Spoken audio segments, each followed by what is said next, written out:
Aló, ¿cómo están? Bienvenidos a su consultorio legal. ¿No? Consultorio legal. Hoy día vamos a hablar sobre la asignación familiar y una última sentencia de la Corte Suprema de Justicia sobre asignación familiar. Tiene también que ver mucho con las empresas, no solamente con los trabajadores. Las empresas van a tener que usar estrategias para cumplir con la ley y evitar sobrecostos. Porque justamente eso es lo que ocasiona esta sentencia de la Corte Suprema. Vamos a explicártelo. Tiene que ver con la asignación familiar. La asignación familiar se basa en dos cuerpos legales. Uno, la Ley 25.129 y dos, que es la Ley 25.129, la Ley de la Asignación Familiar. Y el Decreto Supremo 03590-TR es el reglamento de la asignación familiar. ¿En qué consiste? Es lo que te pagan por ser papá. Por ser papá, por ser mamá, te tienen que pagar. ¿Cuánto? Un 10% de tu remuneración mínima vital. PPK lo opuesto es 950. ¿Cómo lo sacas? Le corres una coma a la izquierda. 950 corres una coma, sale 95. Si fuera, digamos, 855 el sueldo mínimo, sería 85,5. ¿No? 85 soles y medio sol. Eso sería. O sea, corres una coma. Así sacas tu asignación familiar. Y eso tienen que pagártelo. Ahora bien, si tu hijo es mayor de 18 años, pero está estudiando técnico o superior, o en la universidad o en un instituto, ¿no? Está estudiando, también tienen que pagarle, ¿no? Ese beneficio. Hasta el máximo de 6 meses, solamente hasta que cumpla 24 años y sigue estudiando, se le paga, ¿no? Sigue estudiando de 24 años, hasta los 24 años. ¿No? O sea, 6 años posteriores al cumplimiento de la mayoría de edad, ¿no? Se cumplen los 18 más 6, 24. Eso es, ¿no? ¿Por qué? Esto tiene que ver también con las leyes de alimentos que están en el Código Civil. ¿Por qué? Porque en la norma de alimentos, el hijo que es alimentista, cuando cumple mayoría de edad, el padre puede pedir que se extinga la obligación. Pero si el hijo acredita, en un momento, yo estoy estudiando, mira, estoy estudiando en el instituto, estoy aquí en la universidad, acabo de ingresar, ¿no? Aquí está mi constancia de ingresos, sigo estudiando, el padre tiene que seguirle pagando hasta que cumple los 24 años. ¿No? Eso es, ¿no? Y justamente eso está en la normativa civil de familia, y es el mismo criterio que se usa para la asignación familiar acá. En el tema laboral, la empresa tiene que pagarle su asignación familiar al trabajador, que es papá, ¿no? Durante todo ese lapso de tiempo también, ¿no? Una vez vi un caso de un señor que recibió asignación familiar y no pagaba los alimentos a pesar de que había sentencia judicial y todo, ¿no? Averiguamos en qué empresa trabajaba, la empresa mandó los documentos y cuando los manda el señor al toque renuncia. Pero recibía asignación familiar y no pagaba los alimentos. Una vez vi un caso así. Entonces, esa es la asignación familiar. Ya, ¿qué ha sucedido últimamente? La Corte Suprema acaba de decir de que no hay limitaciones, ¿no? Vamos a ver. El reglamento es el Decreto Supremo 03590-TR. El reglamento dice lo mismo que el otro, dice también otra cosa más, que tiene naturaleza remunerativa, la asignación familiar, ¿no? Significa que te lo tienen que pagar, como dice más abajo en el mismo reglamento, junto con la boleta de pago. En tu boleta tiene que decir asignación familiar, ¿no? Asignación familiar, ¿no? Y los requisitos, lo mismo que dice la ley, ¿no? Tener vínculo, tener a su cargo uno o más hijos mayores, ¿no? Le suma otro punto más, tener vínculo laboral vigente. O sea, durante el vínculo laboral vigente, ¿no? Que tú seas, ese es la base, ¿no? Debe haber vínculo laboral vigente para percibir la asignación familiar. Y tener a su cargo uno o más hijos mayores de 18 años. Eso es lo que dice el artículo 5. ¿No? Pero las leyes no se pueden ver solas, tienen que verse con toda la totalidad de la ley, ¿no? Entonces ya vemos el punto, ¿no? Literalmente nos dice asignación familiar, artículo 5 del reglamento, vínculo laboral vigente y tener a su cargo los hijos, ¿no? Menores de 18 años, ¿no? Y si son mayores de 18 años, tienen que estar estudiando y todo eso. Eso también dice el reglamento, ¿no? También dice otras cosas, ¿no? Es por la relación jurídica obligacional, de ahí genera el pago de la asignación familiar. Así que papá y mamá que están trabajando en la misma empresa, la empresa no le puede partir diciendo 5% para ti, 5% para ti, ya pagué a papá y mamá y a 6%. No, es solamente por el vínculo laboral. El vínculo laboral genera el 10%. No se puede partir ni negar, nada de eso. está dentro del vínculo laboral. Esa es justamente la naturaleza de la ley, ¿no? Si trabajas en más de dos empresas, ninguna empresa puede decir, digamos que trabaja turno mañana, en la mañana trabaja en una empresa X y en la tarde trabaja en otra empresa más, ¿no? La empresa de la tarde no puede decir, oye, averigüé que en la mañana trabajas en tal empresa y ya estás percibiendo el beneficio, no te lo voy a pagar entonces acá, ¿no? Tampoco puedes decir a más empresas, ¿sabes qué? Ya averiguamos que tú estás trabajando en mi empresa y en la empresa del otro señor, así que te lo vamos a partir 5-5, ¿no? No puede. El 10% es por el vínculo. Un vínculo laboral genera un 10% de asignación familiar, un 10% sobre la remuneración mínima vital. Cada vínculo lo genera. Ninguna empresa puede decir, ¿estás trabajando por otra empresa? No, tampoco puede decir, acá tenemos a los dos papás, vamos a partirlo. No se parte. El vínculo genera el 10%, el vínculo jurídico laboral. Ese justamente es la norma que rige, la norma de criterio, el principio que rige la asignación familiar. No lo dice en la ley, pero es el criterio con el cual se hizo la ley, y justamente estas normas se basan en ese criterio. Bueno, pero sigamos. Vamos a hablar otra vez. El artículo 5 son requisitos para percibir la asignación familiar, tener vínculo laboral vigente y mantener a su cargo uno o más hijos menores de 18 años. Eso es lo que dice. Ya. Ahora, ¿qué sucede? Hay un artículo 11 en el mismo reglamento. Te lo voy a decir. Ese artículo 11 es el que no menciona la Corte Suprema. No quiere desarrollarlo, parece. El derecho al pago de la asignación familiar establecida por la ley rige a partir de la vigencia de la misma. Ojo, rige a partir de la vigencia de la misma, encontrándose obligado el trabajador a acreditar la existencia del hijo o hijos que tuviere. Ya. Esa parte de ahí ya está diciendo mucho. ¿Por qué? Porque en el derecho la obligación genera una carga. Si no cumples una obligación, no se te va a cumplir determinado derecho. Tanto el derecho material como el derecho procesal. Siempre es así. El derecho procesal tiene sus cargas. Tengo que pagar esa tasa judicial por concepto de apelación, o si no, no se admite mi apelación y se rechaza.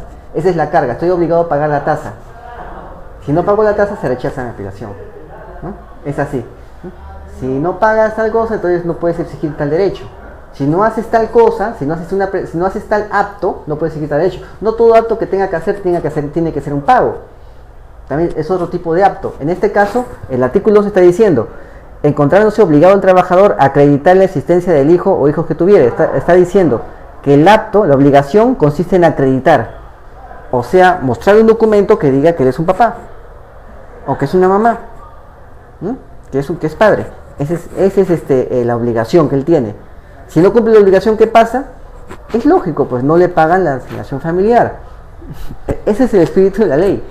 Está bien claro. Por eso el papá tiene que estar mostrando eso, tiene que estar decirle a la empresa, ¿sabes qué? Aquí está mi partida de nacimiento de mi hijito, ¿no? Mi hijo es mayor de edad, o ¿sabes qué? Mi hijo ya es mayor de edad, pero mira, aquí está la constancia de ingreso del instituto, la constancia de ingreso de la matrícula de la universidad, acá está, ¿no? Y tiene tanta edad, esa es la partida de nacimiento, mira la edad, todavía no cumple 24 años, ¿no? Tienes que pagar una asignación familiar, ¿no? En eso consiste, ¿no? Entonces, está obligado el trabajador a acreditar, ¿no? ¿Para qué? Para que se pague el derecho. El beneficio está supeditado a la obligación del trabajador. Es muy claro lo que está diciendo acá y se compulsa con todas las normas anteriores. Pero ¿qué dice la Corte Suprema? La Corte Suprema, cuando hace su sentencia, ¿no? Cuando elabora su sentencia, la sentencia 512-2015 de la Libertad, que trata sobre este tema, reproduce el texto del artículo 4 y 5 de la ley de asignación familiar, ¿no? O sea, para el cálculo, el 10%, ¿no? Vigente en la oportunidad que corresponda a percibir el beneficio, ¿no? Tiene que ser la remuneración mínima legal vigente en la oportunidad en que se tiene que percibir este beneficio social, porque es un beneficio social, ¿no? Y el artículo 5, que ya lo hemos mostrado, ¿no? Son requisitos para percibir la asignación familiar, vínculo laboral vigente y tener hijos, tener a su cargo los hijos. Entonces, eso es lo que está diciendo, ¿no? Pero también está el artículo 11. Ese artículo 11 no lo menciona la Corte Suprema, ¿no? Que dice, el trabajador tiene que acreditar, por si acaso, tiene que decir acreditar significa tiene que decirle a la empresa, oye, tengo hijos y cumplo los supuestos acá. ¿no? Entonces la empresa, a partir de que el trabajador le informa, la empresa está obligada a pagar, ¿no? La empresa está obligada a pagar a partir de que el trabajador le informa. Eso es lo que se entiende de la ley. Pero la Corte no habla de ese artículo 11. Y la empresa va a la Corte y dice, oiga, el artículo no dice nada. No sé si habrá dicho eso la empresa o no, pero la sentencia no habla del tema, y cuando desarrolla el tema no dice cuál es la inquietud de la empresa. Sí, eso es lo que me parece extraño, ¿no? Solamente dice la empresa mediante fecha de tanto, ¿no? Mediante escrito de tanto, contra licencia de vista, ¿no? Que deberá fundar en parte, ¿no? Solamente dice eso, ¿no? Cosa de recurso, el artículo 4 y 5, ¿no? Entonces solamente habla de eso, no dice la inquietud, no desarrolla la inquietud de la empresa, cosa que a veces, que siempre hace, ¿no? Pero esta vez no lo hace, ¿no?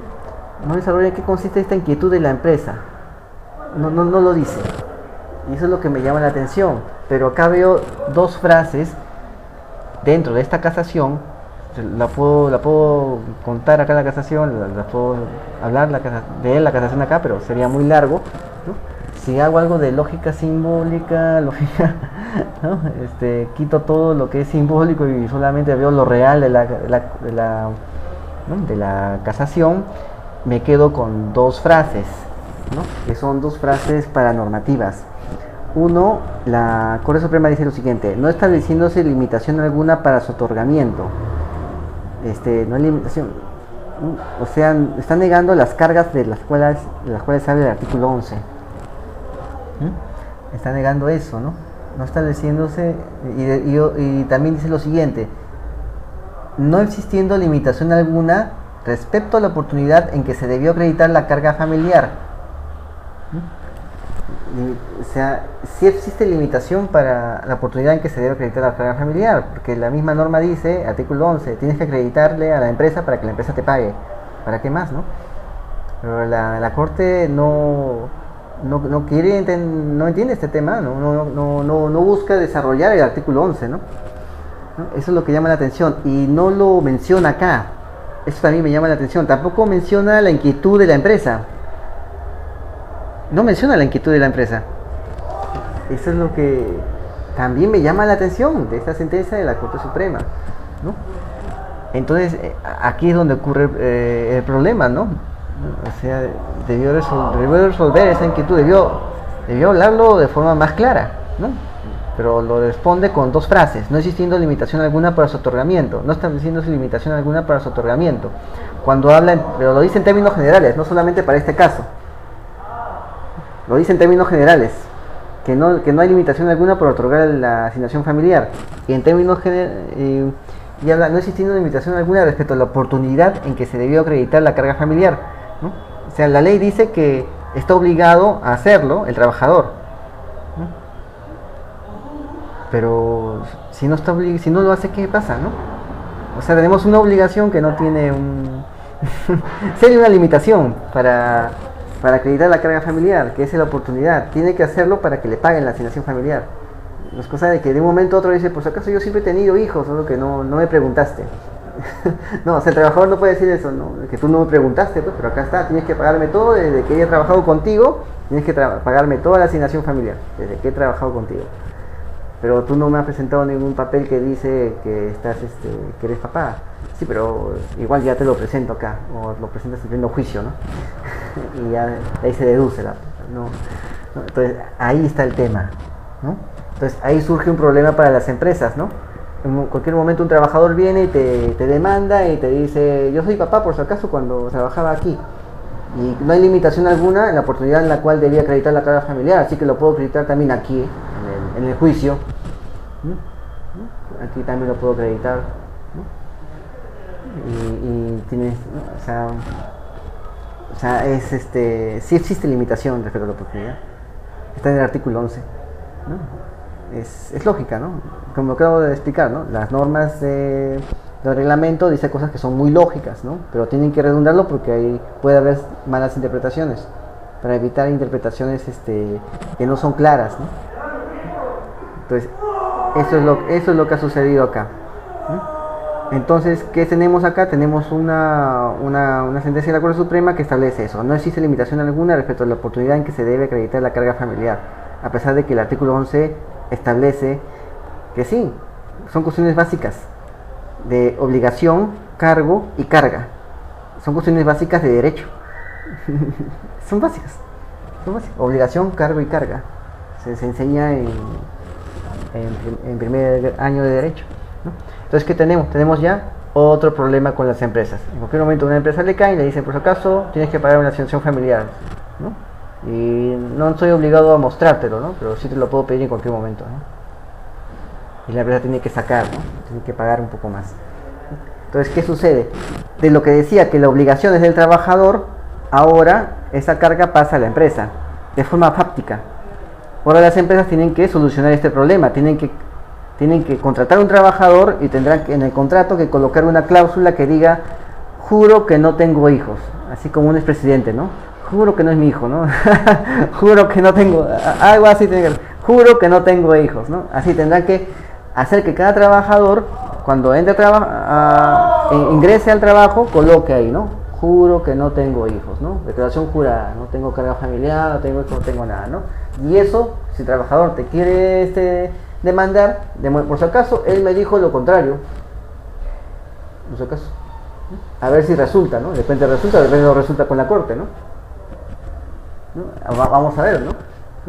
Tampoco no aseguro que esa situación resulte, ¿no? Pero puede servir de algo, ¿no? Que la misma empresa le haga firmar a los trabajadores una declaración jurada. Si tienen o no tienen hijos. Para que no vengan después a decir, por si acaso, o sea, ya crea otro costo, ¿no? Estarle preguntando cada rato al trabajador si tiene o no tiene hijos, ¿no? O sea, la empresa tiene que estarle preguntando al trabajador y el trabajador ya no está obligado a decir a la empresa, oye, tengo hijos, ¿no? O sea, ya creó un costo en las empresas. Eso es lo que ha pasado con esta sentencia de la Corte Suprema sobre asignación familiar. ¿Te das cuenta? Eso es lo que ha pasado. Por si acaso, mi celular es 967-212-476. ¿no?